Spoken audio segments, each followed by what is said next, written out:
eyeballs are incredibly complicated. Charles Darwin said, "To suppose that the eye could have been formed by natural selection seems, I freely confess, absurd." But then he goes on for 3 or 4 pages and says how he thinks it happened anyway. Your eyeball's amazing. You know, at the back of your eye, there are 137 million light-sensitive cells in 1 square inch, called your retina. All of them wired straight to the brain. How would you like to hook up 137 million electrical connections in 1 square inch? My Heavenly Father did.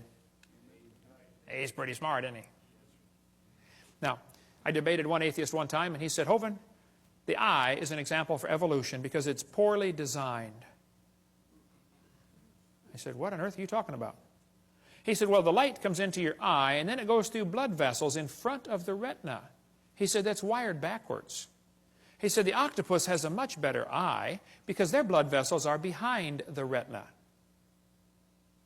I said, "Sir, let me just explain something to you, okay?"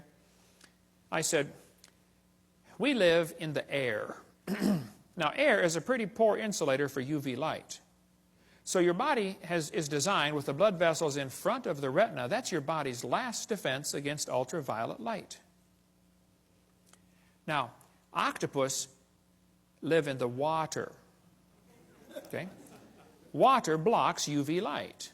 So they don't need their blood vessels in front. See, we're designed for living in air, and they're designed for living in water. Now, if you want to swap eyes with an octopus, you just go ahead, sir, but you're going to be blind in a few days, okay? Because they don't have the blood vessels in front to block the UV light. What a dumb evidence for evolution. What they're trying to say is, well, God wouldn't do it this way, so it must have evolved. Well, that's a silly argument for evolution. Maybe you just don't understand why it was designed that way. I think man's understanding of the human body is about like putting a 5-year-old kid under the hood of your car and saying, "Hey, kid, take out whatever this thing doesn't need." You don't know what any of it does. You can take it all out, right? You know, your eyeball's amazing. It would take a minimum of 100 years of Cray computer time to simulate what takes place in your eye many times every second. Eyeballs are amazing. But this textbook says, the complex structure of the human eye may be the product of millions of years of evolution. Why doesn't God get the glory for what he did? This textbook shows the kids a bird eye and a reptile eye, and it says right up here, boys and girls, you can better understand how the eye might have evolved if you picture a series of changes.